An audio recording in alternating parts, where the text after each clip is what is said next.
बिस्मिल्लाहिर्रहमानिर्रहीम, अस्सलाम वालेकुम। क्या हाल है आप सबके? उम्मीद है सब खैरियत से होंगे, खूब मज़े में होंगे और इन्जॉय कर रहे होंगे। और जी, एक नए दिन में एक नए व्लॉग में आपका इस्तकबाल है। बहुत बहुत दिनों बाद आपसे मुलाकात होती तो नहीं है, लेकिन आप लोग जिस हिसाब से शिकायतें करते हैं, मुझे ऐसा लगता है कि जैसे मैं महीनों बाद शायद व्लॉग डालती हूँ। ऐसा है नहीं, वैसे हफ्ते में 2 से 3 दफ़ा हम ज़रूर मिलते हैं, लेकिन फिर भी मुझे आजकल बहुत मैसेज आते हैं कि सबीन आप व्लॉग कम डालती हैं, व्लॉग कम डालती हैं।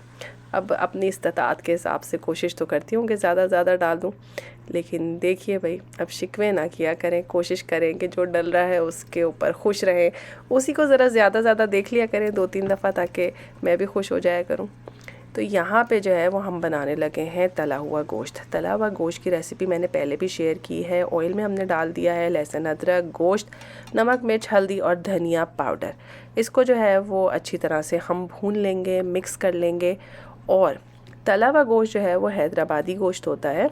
मुझे जो अब तक समझ में आई है बात, वो ये कि भुने हुए गोश्त को जो है ये लोग तला हुआ गोश्त कहते हैं, और इसको बहुत सारी वैरायटी में बनाते हैं। फॉर एग्ज़ाम्पल, अगर मैं इसमें दही नहीं डालूँगी तो भी तला हुआ गोश्त ही तैयार होगा, लेकिन अगर अभी मैंने इसमें दही शामिल कर दिया है तो ये दही वाला तला हुआ गोश्त बन जाएगा।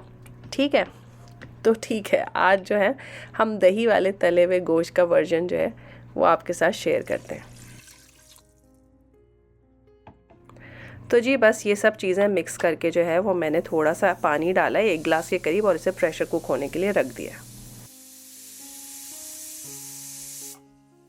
अच्छा, मज़े की बात यह है कि अभी तक नाश्ता नहीं हुआ है और खाना जो है वो पहले ही चूल्हे पे चढ़ चुका है। तो मैंने ऑमलेट के लिए मसाला काटा था, चाय के लिए पानी रखा हुआ है, और अगर आप कॉर्नर में देख रहे हैं कि मिट्टी का मैंने ढक्कन रखा हुआ है, इसको मैंने पूरी रात पानी में भिगो के रखा था, और अब मैंने चूल्हे पे बिल्कुल हल्की आंच पे इसको रखा हुआ था, और ताकि वो सारा जो पानी है वो ड्राई हो जाए। इसमें एक छोटा मुन्ना सा क्रैक नज़र आ रहा था, तो मैंने ऑब्ज़र्व किया कि ये अंदर से ग्लेज नहीं है, इसी वजह से जो है इसमें क्रैक आ रहा था। तो फिर मुझे लगा कि इसको ट्रेडिशनल तरीके से पका लेना चाहिए। अब इसका पानी अच्छे से ड्राई हो जाएगा तो फिर मैं इसे धूप में रख दूँगी ऑयल लगा के। तो मैंने सोचा कि आप लोगों को फ़ीडबैक दे दूँ ढक्कन के बारे में। और यहाँ पे बन रही है मेरी चाय, उसमें सौंफ, इलायची का पाउडर और अदरक डला है। बस चाय ना हुई पाए हो गए, सारे मसाले डल जाते हैं। तो जी, जब तक हमारा गोश्त पक रहा है, हमारी चाय बन रही है। मैंने बीच में बना लिया था ऑमलेट, और पता नहीं उसका कहाँ चला गया जो मैंने क्लिप बनाया था, लेकिन ऑमलेट बनाना तो शायद आप सबको आता होगा। तो बस जी, चाय बन रही है और साथ ही जो है मैंने प्रेशर खोल दिया था, और उसके अंदर जो गोश्त में पानी था ना, वो सारा का सारा तेज़ आंच पे मैं इसको एवापरेट कर लूँगी। अच्छी तरह से इसको भून लेना है, इतना भूनना है कि ऑयल सेपरेट हो जाए, तो आपका भुना हुआ गोश्त, या इन एक्चुअल वर्ड्स तला हुआ गोश्त तैयार हो जाएगा। इसको इतना भूनते हैं कि ये बिल्कुल कड़क हो जाता है, और फिर खट्टी दाल और चावल के साथ इसको मिला के खाते हैं। तो जो ट्रेडिशनल तरीका है, इसको कड़क बनाया जाता है, इसको सख्त बनाया जाता है और बिल्कुल ड्राई कर दिया जाता है। तो मैंने इसको अच्छी तरह से भून लिया है, लेकिन मैं इसमें एक और ऑल्ट्रेशन करूँगी। वैसे तो मज़े की बात ये हो कि हर तरह का तला हुआ गोश्त जो है वो मैं आपको बनाना सिखाऊं, लेकिन मेरे ख्याल में आप लोग सब बहुत एक्सपर्ट हैं, बहुत आराम से इस बात को समझ जाएंगी। मुझे 4 रेसिपीज़ शेयर करने की ज़रूरत नहीं है। अभी आपने दही डाल के गोश्त को अच्छी तरह से भून लिया है, इसको आप कड़क कर लेंगी तो ये कड़क तला हुआ गोश्त बन जाएगा। ठीक है, अगर आप इसके अंदर प्याज को फ्राई करके डालेंगी, जो कि मैं भी करने वाली हूँ, तो ये प्याज वाला तला हुआ गोश्त बन जाएगा। लेकिन अगर आप प्याज के बजाय इस स्टेज पे इसमें 3 या 4 टमाटर प्यूरी करके डालेंगी, तो ये टमाटर वाला तला हुआ गोश्त बन जाएगा। ठीक है, तो बेसिक कॉन्सेप्ट आपका सेम रहेगा। गोश्त आपने एक ही तरह से भूनना है, अच्छी तरह से ड्राई कर लेना है, इस तरह से फ्राई कर लेना है ऑयल के अंदर। ऑयल थोड़ा ज़्यादा जाता है तो तला हुआ गोश्त तैयार है, और उसके बाद के जितने वेरिएशंस हैं वो आपकी चॉइस है। अच्छा जी, हम जो है वो प्याज के साथ खाना पसंद करते हैं। अच्छा, प्याज को इसमें तलना पड़ता है। हर दफ़ा जो है मैं ऑलरेडी फ्राइड प्याज यूज़ करती हूँ, लेकिन देखिए हर रेसिपी में वो नहीं चलता है। तो यहाँ पे जो है मैंने बड़ा सा पैन लिया है, उसमें प्याज डाला है, एक कतरा भी इसमें तेल नहीं है। तेज़ आंच पे मैं इसे फ्राई करूँगी। इससे क्या होगा कि प्याज जो है वो डिहाइड्रेट हो जाएगा, अच्छा खासा ड्राई हो जाएगा। और ये जो पर्पल वाला प्याज होता है ना, इसमें तो ज़रूरत से ज़्यादा पानी होता है, और ये बहुत अच्छा क्रिस्पी ब्राउन भी नहीं होता। लेकिन फिर भी हम जो है वो इसको डिहाइड्रेट करेंगे, और उसके बाद जो है वो इसके अंदर गरम तेल डाल देंगे। इस तरीके से जो है ना, आपका ऑयल भी कम इस्तेमाल होता है और प्याज ज़रा जल्दी फ्राई हो जाता है, मुझे ऐसा लगता है। तो आपकी चॉइस है अगर आप ये करना चाहें। तो हमारा प्याज जो है वो अच्छा डार्क कलर का हो गया था, और चूँकि ये अच्छा जामनी रंग का प्याज होता है, जामनी तो नहीं कहना चाहिए, ज़रा ज़्यादा पर्पलिश होता है, तो इस वजह से जो है ना उसमें ब्राउन कलर नहीं आता है सच। और अगर आप ज़्यादा पकाएंगे तो काला और कड़वा हो जाएगा, तो इसलिए मैंने उसको उसी कलर का रहते हुए जो अभी आपको मैंने दिखाया ऑयल में से निकाल लिया है। ऑयल नहीं डाला मैंने इस गोश्त में, क्योंकि इसमें ऑलरेडी काफ़ी ऑयल है। अब इसमें प्याज शामिल कर दिया है, इसको अच्छी तरह से भूनेंगे 5 मिनट 10 मिनट दम पे रखेंगे। और आप देखिए ये एक्चुअल आप देखें कितना तला हुआ ड्राई गोश्त तैयार हुआ है, और इसको हम खाते हैं खट्टी दाल और चावल के साथ। वैसे मैं तो इसको खट्टी दाल और नान के साथ खाऊंगी। इसमें मैं डाल रही हूँ काफ़ी सारे कड़ी पत्ते। कड़ी पत्ते मैंने जो है वो फ्रीज़ करके रखे हुए थे, किसी ने पूछा था बता दें कैसे फ्रीज़ करते हैं। पत्ते धो लीजिए, निकाल के फैला दीजिए हवा में, 1-2 दिन में ड्राई हो जाएंगे, फ्रीज़र में रख दीजिए, सिंपल। खूब सारी हरी मिर्चें डालें और धनिया डालें। आप लोगों को पता है हैदराबादी लैंग्वेज में धनिया को क्या कहते हैं? जिसको पता है मुझे कमेंट में ज़रूर बताएं, और फिर मुझे याद कराइएगा, अगले वीडियो में मैं आपको बताऊंगी कि सही है या नहीं।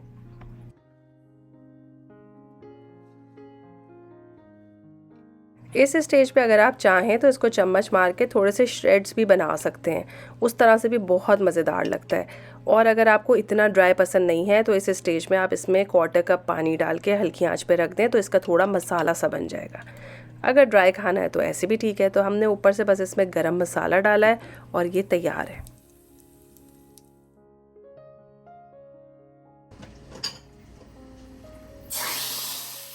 तो जी दाल को लग गया है बघार, और साथ में हमने बनाया थोड़ा सा सैलेड। और आप लोगों को मैं क्या बताऊंगी कितना मज़ेदार खाना होता है। खट्टी दाल है और उसके साथ तला हुआ गोश्त है। हमारे तो मियाँ साहब ने इसको चावल के साथ ही खाया, लेकिन हमारे अंदर जो है वो अपना पंजाब जो है वो रंग दिखाता रहता है, रोटी के बगैर गुजारा नहीं हमारा, है जी। तो मैं तो जी नान के साथ ही खाऊंगी। अगर आप लोगों ने आज तक ये ट्राई नहीं किया है तो आपने ज़रूर ट्राई करना है, और मुझे बताना है आपको कैसा लगा।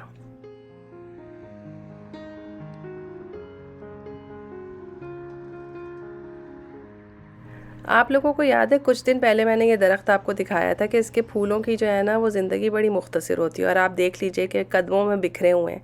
अब घर वालों ने जो है ना वो सारा कचरा ही समेटना है, लेकिन जितना भी अरसा ये दरख्त पे रहते हैं बहुत हसीन और खूबसूरत लगते हैं। अल्लाह ताला की शान है। आप ये देखिए कि एक वीकेंड पे आप अपने घर में बैठते हैं और मंडे को बाहर निकलते हैं तो सारी दुनिया ही बदल गई होती है, गुलो गुलजार हो जाती है। यकीन माने पिछला वीकेंड ऐसा ही था।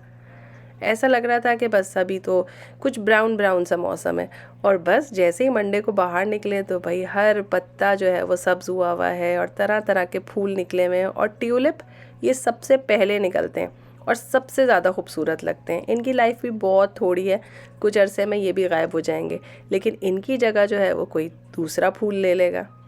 तो अल्हम्दुलिल्लाह, सुभान अल्लाह।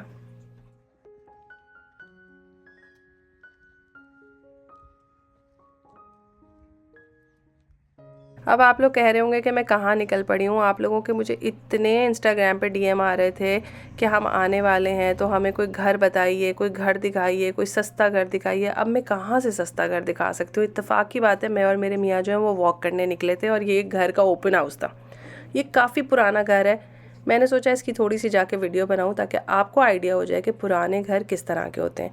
एंट्रेंस डोर पे मैं खड़ी हुई थी, कबर्ड है, राइट साइड पे किचन है, लेफ़्ट साइड पे आपका लिविंग रूम है। जो स्टूडेंट्स हैं उनको वो 1 कमरा पर स्टूडेंट देते हैं। डिश वॉशर आपको दे रहे हैं, कंडीशन देख लीजिए, पुराना घर है, पुराना डिश वॉशर है। सारी सप्लाईज़ अगर पुरानी होंगी तो उनकी सिचुएशन ऐसी ही होगी, और कैबिनेट्स भी ऐसी ही होंगी। लेकिन पुराने घरों का बस फ़ायदा ही होता है कि कंपैरेटिवली आपको सस्ते मिल जाते हैं, ठीक है। और इनके आगे पीछे जो है वो काफ़ी खुली जगह होती है, बैकयार्ड वगैरह, लेकिन उसकी ज़िम्मेदारी फिर आपकी होती है कि आपने उसकी सफाई करानी है। तो बस जी किचन के साथ ही एक थोड़ा सा छोटा मुन्ना सा डाइनिंग एरिया है, और उसके साथ ये सीढ़ियाँ नीचे जा रही हैं। राइट साइड वाला दरवाज़ा बाहर जाएगा और लेफ़्ट साइड की सीढ़ियों से आप नीचे बेसमेंट में जाएंगे, जो मैं आपको बाहर बाद में लेके जाऊँगी। यहाँ पे जो डाइनिंग एरिया छोटा सा बना हुआ है उसमें ये कैबिनेट्स थी, वैसे मुझे पसंद आई है कैबिनेट्स, इस पर काफ़ी सारी क्रॉकरी आ सकती है। और ये आपको डाइनिंग स्पेस नज़र आ रही है। राइट साइड पे आपको नज़र आ रहा है बेसमेंट, और लेफ़्ट साइड पे एक कॉरिडोर था जो आपको लेके जाएगा कमरों की तरफ, ठीक है जी। इस कॉरिडोर को आप देख लीजिए कि टोटल यही कॉरिडोर है जिसमें पूरा घर है। इसके राइट और लेफ़्ट पे 2 कबर्ड्स हैं, एक बड़ी है एक छोटी है। इसमें आप अपनी सप्लाईज़ रख सकते हैं, धोने धुलाने का सामान रख सकते हैं। इसमें आप अपने बेड कवर, टॉवल, ये सब टाइप की चीज़ें रख सकते हैं क्योंकि काफ़ी कुशादा है ये।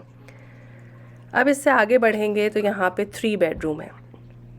बेडरूम के साइज़ेस मैं आपको कैसे एक्सप्लेन करूँ। किसी ने मुझे कहा था आप बताएं कि एक स्टूडेंट को किस साइज़ का बेडरूम मिलता है, तो भाई मैंने ऐसे नापा कि 10 कदम एक तरफ और 10 कदम दो तरफ।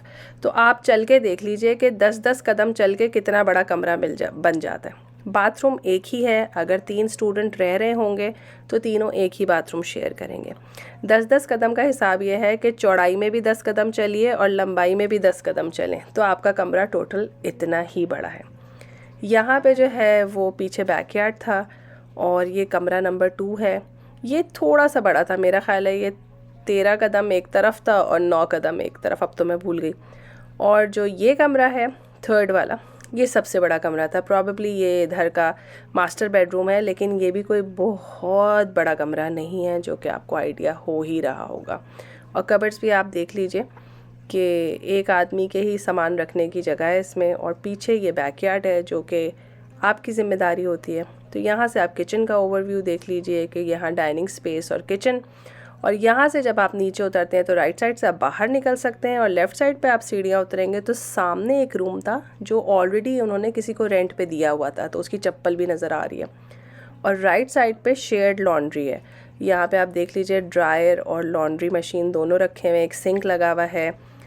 यहीं पे गीज़र और फर्नेस, हीटिंग और कूलिंग सिस्टम जो भी है वो सब कुछ यहाँ पर ही होता है। तो आपने जितने भी लोग इस घर में रहेंगे वो सब के सब इसको शेयर करेंगे। तो आई होप कि इसका एक व्यू देख के जो है वो आपको आइडिया हो गया होगा। और बेसमेंट अभी शामिल नहीं थी। अगर आप पूरा ऊपर वाला पोर्शन रेंट आउट करना चाहते हैं तो वो $2300 का था प्लस यूटिलिटीज़। $2300 महीने का रेंट था इसका। तो प्लीज़ वो लोग जो मुझे बहुत मैसेज कर रहे थे कि प्लीज़ रेंट बताइए, फ़लाना बताइए, तो एक पुराने घर से आपको आइडिया हो जाएगा कि नए घरों में ऑब्वियसली आप इसमें $400-500 इंक्रीज़ कर लीजिए। अगर बेसमेंट भी इंक्लूडेड है, आपको पूरा घर चाहिए, तो आपको डेफिनेटली 3000 प्लस यूटिलिटी यानी कि बिजली पानी बिल वगैरह आपको ख़ुद से देने पड़ेंगे।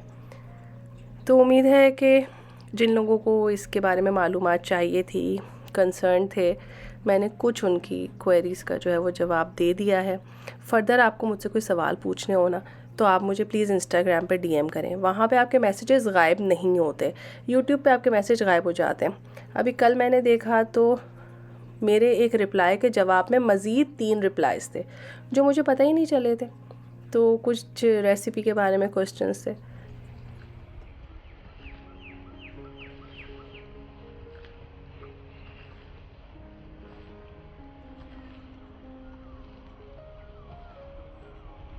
और जी अगर आप लोग ये सोच रहे हैं कि घरों के पीछे से क्या पानी गुज़र रहा है, तो ये ताज़ा फ्रेश पानी होता है, बारिश का पानी होता है, इसमें किसी किस्म की स्मेल नहीं होती। और ये ट्रेल है, इसके साथ साथ ये स्ट्रीम बह रहा है और देखने में इतना खूबसूरत लगता है कि मैं क्या बताऊँ। तो बस जी ये हमारी रेगुलर वॉक करने की जगह है। आई होप कि आज के व्लॉग से आप लोगों ने ज़रूर कुछ ना कुछ सीखा होगा, कोई इन्फॉर्मेशन आपको मिली होगी। मज़ीद कोई सवाल है तो आपने इंस्टाग्राम पे मुझे डीएम ज़रूर करना है। मुझे अपनी दुआओं में याद रखिए, खुश रहिए, अल्लाह ताला आपको आसानियाँ दे और आसानियाँ तकसीम करने का शर्फ बख्शे। फिर मिलेंगे एक नए बहुत ही मज़ेदार से व्लॉग में, तब तक के लिए अल्लाह हाफ़िज़।